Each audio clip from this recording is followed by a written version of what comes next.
Baik. Assalamualaikum warahmatullahi wabarakatuh. Selamat pagi anak-anak semua. Bagaimana kabarnya hari ini? Alhamdulillah jika hari ini sehat-sehat ya. Ibu doakan semoga kalian selalu dalam keadaan bahagia dan sehat. Sebelumnya mohon maaf karena Ibu tidak bisa menghidupkan kamera dikarenakan laptop Ibu sedang terkendala. Seperti itu ya. Baik, sebelum kita memulai pembelajaran pada pagi hari ini, silahkan ketua kelas bisa memimpin doa terlebih dahulu. Amin, amin, ya robbal alamin. Baik, untuk selanjutnya, untuk hari ini ada yang tidak masuk? Siapa? Oh, Mas Pandu ya. Mas Pandu kenapa? Oh, sakit demam. Baik, kita doakan ya, semoga Mas Pandu segera sehat kembali dan bisa mengikuti pembelajaran bersama kita. Seperti itu. Kemudian ada yang tidak masuk lagi. Oh, Mbak Fatma ada izin ya? Tadi ada di UKS ya, sepertinya juga sedang pusing. Baik, berarti ada dua orang ya yang absen. Oke, pada pembelajaran hari ini kita akan belajar terkait dengan komposisi fungsi.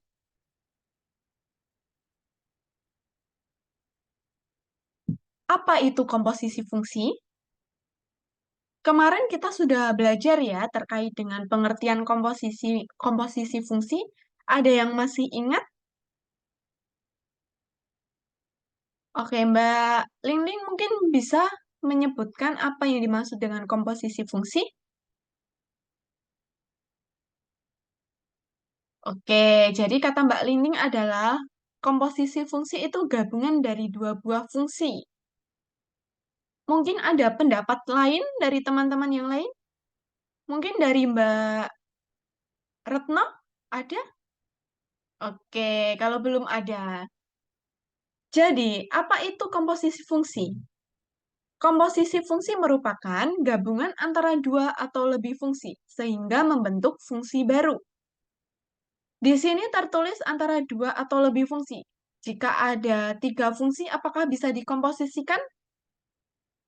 Ya, betul. Tentu saja bisa ya, karena minimal untuk komposisi fungsi itu dua buah fungsi. Misalnya fungsi fx dengan gx. Kalau tiga fungsi misalnya ya fx sama gx dan dengan hx. Seperti itu ya. Lalu apa tujuan pembelajaran pada hari ini?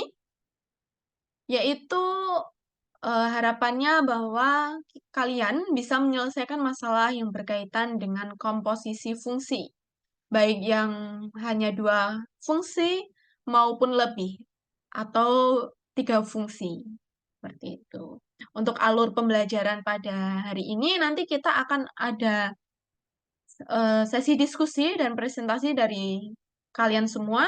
Kemudian nanti baru setelah itu kita tutup pembelajaran. Seperti itu ya. Baik, ada yang masih belum paham? Oke. Jadi apa sih tujuan dari adanya komposisi fungsi ini untuk di kehidupan sehari-hari? Nah, contohnya kalau kalian membuat sebuah biasanya itu ada pabrik ya, pabrik tahu misalnya. Nah, itu nanti ada dua tahap. Nah, setiap tahapannya itu melalui perhitungan, di mana hasil akhir dari tahap terakhir itu nanti menghasilkan sebuah tahu dengan kualitas terbaik. Nah, itu nanti totalnya berapa dari bahan baku yang kita miliki, yaitu kedelainya. Nah, fungsinya itu, untuk komposisi fungsi dalam kehidupan sehari-hari. Selain itu juga ada misal pabrik pembuatan sepatu misalnya. Nah, nanti bahan bakunya berapa dapat menghasilkan sepatu dalam jumlah berapa setelah melalui dua dua tahapan produksi seperti itu. Ya, baik. Selanjutnya, oke di sini sudah tahu ya ini budaya apa di Yogyakarta? Oke, budaya di Yogyakarta ada apa saja? Oke, nah salah satunya adalah budaya sekaten. Nah, biasanya di budaya sekaten ini nanti di malamnya itu juga ada pasar malam. Nah, budaya sekaten itu seperti ini. Ada gunungan dari hasil ke bumi ya. Di sini sudah kenal semua ya dengan budaya sekaten. Oke, baik kalau sudah kenal. Nah, di sini budaya sekaten bisa dikatakan salah satu dari adat budaya Jogja yang sudah dilakukan selama bertahun-tahun.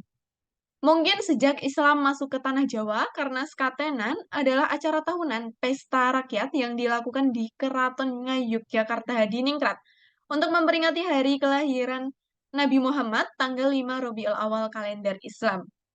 Nah, wisata adat paling terkenal dari sekatenan ini adalah pasar malamnya, di mana pasar malam ini terletak di alun-alun utara Keraton Yogyakarta. Nah, pasar malam ini berlangsung selama sebulan sebelum tanggal 5 Rabiul Awal. Jadi selama sebulan ya, anak-anak. Lama sekali ya, 30 hari. Puncak dari sekatenan ini nanti ada Grebek Maulud. Nah, pada Grebek Maulud akan ada arak-arakan yang membawa beraneka ragam hasil bumi yang dipanggul. Puncaknya adalah berebut hasil bumi ini. Barang siapa yang bisa mendapatkan buah atau hasil bumi lain, dipercaya bisa mendatangkan rezeki. Acara budaya Jogja ini sangat unik sehingga tidak sedikit wisatawan asing yang datang untuk melihatnya secara langsung. Nah, wisatawan asing pun tertarik nih dengan adanya budaya sekatenan ini. Nah, apalagi kita yang berasal dari Yogyakarta. Nah, terkait budaya sekaten ini bisa dikaitkan dengan matematika. Salah satunya yaitu di komposisi fungsi. Nah, ketika kalian berada di pasar malam biasanya ada beraneka jajanan ya yang dijual, ada arum manis, juga ada makanan-makanan tradisional.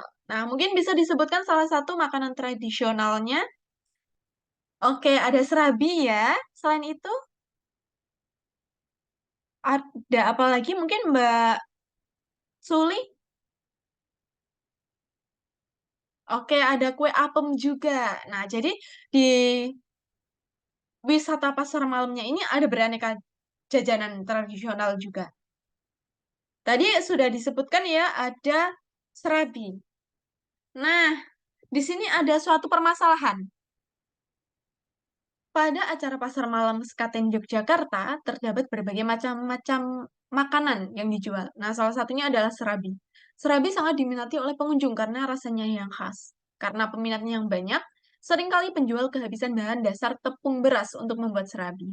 Nah, jadi bahan dasar dari tepung serabi adalah tepung beras. Nah, oleh karena itu Mbok Sri ini salah satu penjual yang ada di Pasar Malam Sekaten Yogyakarta. Nah, memutuskan untuk memproduksi bahan dasar sendiri. Pabrik tepung dengan bahan dasar beras memproduksi tepung beras melalui dua tahap. Nah, tahap pertama itu menggunakan mesin pertama, menghasilkan tepung setengah jadi, dengan fungsinya yaitu Y sama dengan Fx seper 9 X kuadrat min X plus 5. Nah, setelah melalui pada tahap pertama di mesin pertama itu nanti lanjut lagi ke tahap kedua, yaitu menggunakan mesin 2, menghasilkan tepung beras dengan fungsi GX sama dengan 7Y tambah 3. Nah, dengan X dan Y dalam satuan kilogram. Nah, jika beras yang tersedia untuk produksi sebanyak 9 kilogram, banyak tepung beras yang dihasilkan adalah berapa kilogram? Nah, jadi untuk permasalahan ini silahkan bisa dikemas ya dengan eh, ditentukan dulu permasalahannya apa. Nah, di sini ada dua tahap ya intinya bahwa Mbak Sri ini memproduksi sendiri nih bahan dasar dari serabi itu. Nah, dua tahap. Tahap pertama itu ada produknya adalah tepung beras setengah jadi. Tahap kedua, tepung beras yang benar-benar jadi. Oke, selanjutnya nanti bisa kelompokkan ya. Untuk pembagian kelompoknya di sini ada 6 kelompok dengan anggotanya seperti ini. Silahkan bisa bergabung dengan kelompoknya masing-masing. Nanti Ibu bagikan LKPD-nya ya. Sudah Ibu kirimkan lewat WhatsApp. Bisa dibuka dan nanti bisa dikerjakan. Untuk hasil diskusinya nanti bisa dikerjakan di LKPD serta dibuat posternya ya. Bebas mau bentuk poster digital atau poster dalam kertas seperti itu. Nah, tapi Ibu sarankan poster digital saja karena nanti setelah diskusi ini kita akan mempresentasikan salah satu dari kelompok kalian. Seperti itu ya. Baik, untuk, durasi kelompokan atau diskusi kelompok selama 20 menit. Silakan bisa, dimaksimalkan untuk waktu diskusinya untuk menyelesaikan permasalahan tersebut. Baik, untuk waktu diskusi dimulai dari sekarang.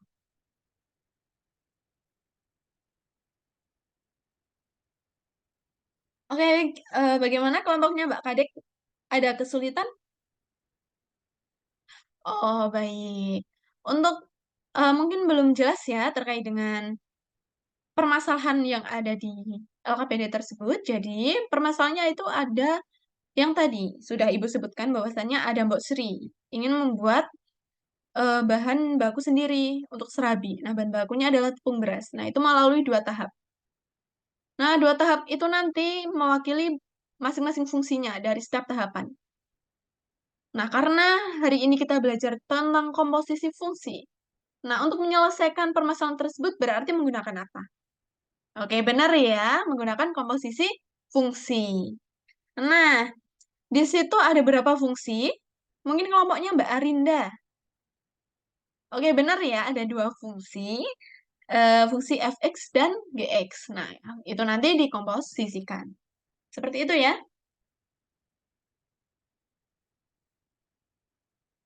Mungkin ada yang belum jelas lagi? Oke.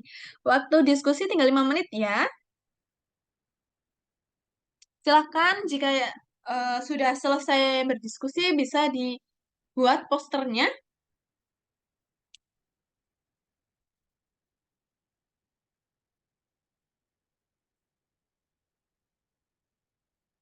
Tolong kelompoknya Mbak Fatma jangan berisik ya.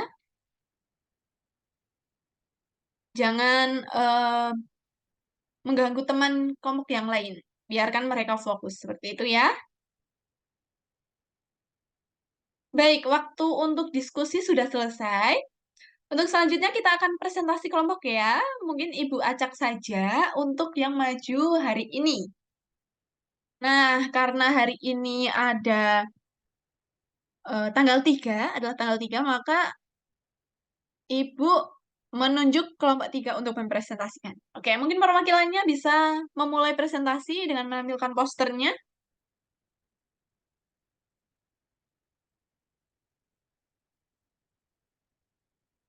Oke, baik. Terima kasih kelompok 3 atas presentasinya. Mungkin di sini ada pertanyaan dari kelompok lain atau ada jawaban yang berbeda? Tidak ada yang berbeda? Sudah benar sama semua? Oke. Jadi benar ya, hasil diskusi dari kelompok 3. Kita beri tepuk tangan terlebih dahulu untuk kelompok 3. Terima kasih kelompok 3 atas presentasinya. Oke, berarti untuk pembelajaran hari ini kita belajar tentang apa? Ya, benar tentang komposisi fungsi ya. Nah, jadi kesimpulan pembelajaran kita pada pagi hari ini yaitu komposisi fungsi dapat dicari dengan memasukkan nilai suatu fungsi ke fungsi lainnya, yaitu dengan cara mengubah nilai X-nya. Oke, untuk pembelajaran hari ini ada yang ditanyakan terlebih dahulu? Oke, sepertinya tidak ada pertanyaan ya. Ibu harap kalian semua sudah paham dengan pembelajaran komposisi fungsi pada hari ini. Sebelum Ibu menutup pembelajaran pada pagi hari ini, silahkan bisa diklik, bisa berkunjung ya ke link Padlet ini, silahkan melakukan refleksi pembelajaran, nanti bisa diisi identitasnya, kemudian menjawab beberapa pertanyaan yang ada di link tersebut. Oke, Ibu beri waktu selama 2 menit ya.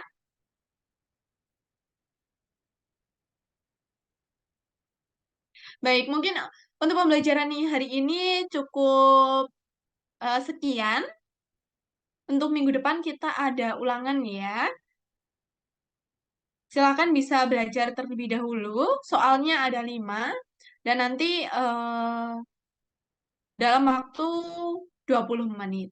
Seperti itu. Mungkin sekian pembelajaran pada pagi hari ini. Ibu tutup. Terima kasih atas perhatiannya. Wabillahi taufik wal hidayah. Wassalamualaikum warahmatullahi wabarakatuh.